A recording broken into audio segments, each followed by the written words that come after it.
Assalamualaikum warahmatullahi wabarakatuh. Enak sekali ya kalau di sini. Kita salam, dijawab bagus-bagus. Kita salam, dijawab waalaikumsalam. Jangan seperti waktu saya kemarin ke Aceh itu. Di depan sudah jilbab-jilbab banyak, saya masuk dengan percaya diri aja. Assalamualaikum warahmatullahi wabarakatuh. Tidak dijawab. Mereka sikut-sikutan terus bilang, ih, orang timur ada yang Islam memangnya?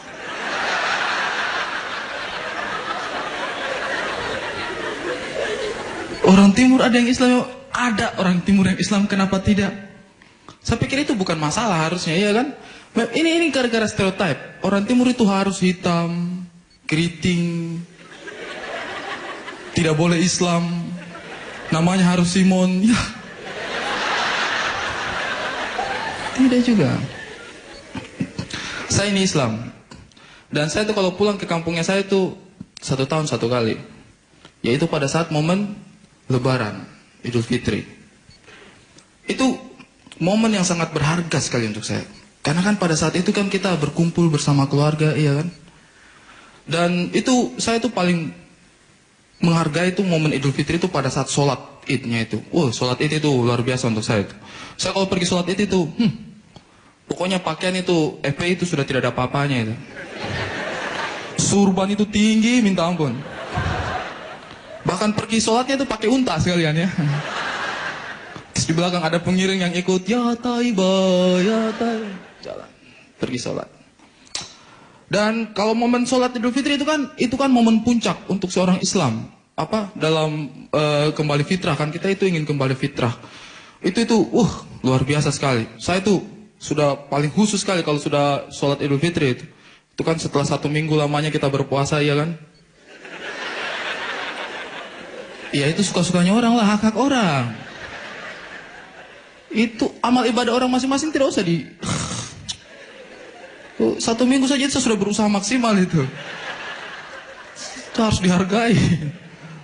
Saya kemarin kan main film ya, Comic 8, sudah premier. Mudah-mudahan nanti, ini nonton nanti kan Comic 8? Nanti nonton dulu.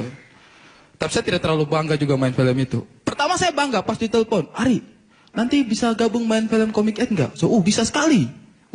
Saya pikir-pikir dulu ya, tapi sudah dalam hati, yes. Terus saya telepon orang tua di rumah. Halo, mama.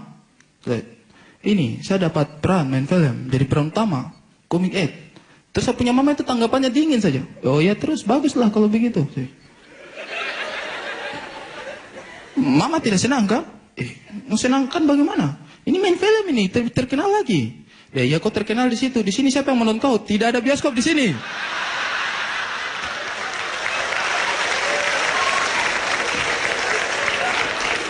Saya pikir-pikir betul juga, memang betul. Di sini kita bangga-bangga. Kalau saya pulang ke kampung sana tidak ada yang kenal juga. Bioskop tidak ada, apa gunanya? Iya. Ini saya heran sekali Indonesia ini. Ya kita selalu bicara keadilan sosial bagi seluruh rakyat Indonesia. Tapi kalau kita bicara keadilan sosial bagi seluruh rakyat Indonesia, coba kita lihat ke Indonesia Timur sana itu. Masih ada keadilan ke sana atau tidak? Ya pembangunan apalah, hiburan juga. Bayangkan di Indonesia ini ada 700 bioskop di Indonesia, 700 lebih bioskop Indonesia. Dan berkat perwujudan keadilan sosial bagi seluruh rakyat Indonesia, itu kita Indonesia Timur kebagian 5. Adil sekali ya. Luar biasa Indonesia ini. Aduh. Dan ini sebenarnya gara-gara moral di tengah-tengah bangsa kita ini sudah semakin merosot sekali. Kalau saya boleh bicara sedikit, kita punya moral merosot itu sebenarnya satu hal, gara-gara pendidikan moral. Menurut saya pendidikan tetap harus dijadikan kambing hitam. Karena pendidikan kambing hitam. Bukan memang, tapi memang betul, apa-apa itu kan harus lewat pendidikan. Pendidikan moral menurut saya di tempatnya kita di Indonesia ini, kurikulumnya itu tidak tahu tujuannya itu sebenarnya apa, mau diarahkan kemana. Karena kita kan dulu belajar sama-sama, pendidikan moral itu diajarkan dari kita masih SD. SD pada zamannya kita dulu itu kan apa? Pendidikan moral lewat PMP. Tidak ada, masa saya tua sendiri di sini? Perasaan banyak yang tua-tua deh. PMP diam saja. Dulu kan zamannya kita itu kan PMP, Pendidikan Moral Pancasila. Kemudian diganti lagi, jadi PPKN, Pendidikan Pancasila Kewarganegaraan. Cuma yang saya tidak mengerti dari konsep pendidikan moral ini, itu adalah sebenarnya itu mau diarahkan kemana tujuannya ini pendidikan moral ini. Karena kalau menurut saya sih banyak poin yang tidak aplikatif itu ketika kita terapkan di kehidupan sehari-hari. Kita kan selalu diajari waktu SD itu untuk menjadi anak yang baik, iya kan? Untuk menjadi anak baik, beginilah, begitulah, beginilah, begitulah. Coba perhatikan waktu kita masih SD. Itu pasti yang diajarkan jadi anak baik itu pertama harus rajin menabung lah, iya kan? Harus rajin membantu orang tua. Mungkin kalau orang tuanya pencuri motor, harus rajin membantu orang tua mencuri motor, ya. Mungkin. Tapi ada satu poin yang saya ingat rekam sekali dalam kepala saya, karena itu merusak pikirannya saya. Yaitu ciri-ciri anak baik adalah anak baik adalah yang membantu menyeberangkan nenek-nenek. Membantu menyeberangkan nenek. Ada. Sampai sekarang di kurikulum masih ada itu. Poin itu. Saya tidak tahu ini idenya siapa, apa motivasinya dia tulis ini.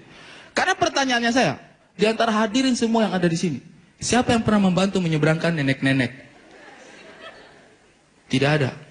Saya juga. Berarti secara tidak langsung kita gagal menjadi anak baik. Saya kurang ajar. Dan kenapa harus redaksional seperti itu? Membantu menyeberangkan nenek-nenek. Ini tidak aplikatif. Misalnya bayangkan, yang mau menyeberang itu ibu-ibu. Hamil. Bawa belanjaan banyak.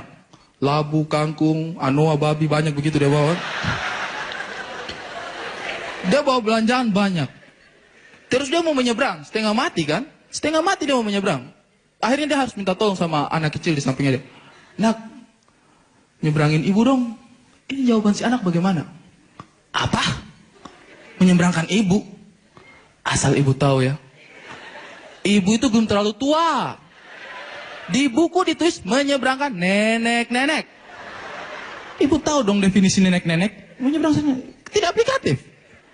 Dan gara-gara ini saya tuh terhantui sekali. Saya bilang saya ini selama kecil tidak pernah menyeberangkan nenek-nenek. Ini berarti saya ini gagal jadi orang baik. Akhirnya saya cari penyebabnya. Kenapa saya gagal menyeberangkan nenek-nenek waktu saya masih kecil?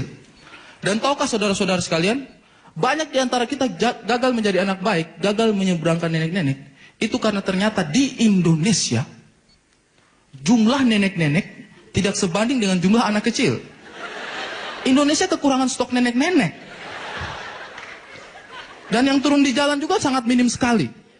Makanya ini, supaya anak Indonesia menjadi lebih baik, karena ada poin ini dalam pendidikan moral, saya menghimbau kepada pemerintah untuk bekerja sama dengan panti jompo. Melakukan program nenek turun ke jalan.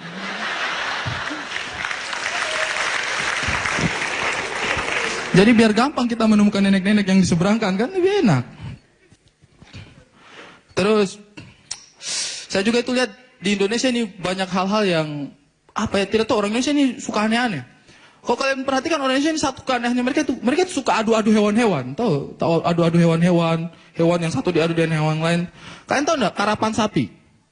Karapan sapi itu kan konsepnya 2 ekor sapi diikat satu sama lain, ya kan? Terus diusir-usir, ya kan? Sampai ada yang juara. Dan ternyata bukan hanya karapan sapi, ada juga yang namanya karapan kambing. Konsepnya sama juga, 2 ekor kambing diikat jadi satu, diusir-usir juga seperti itu.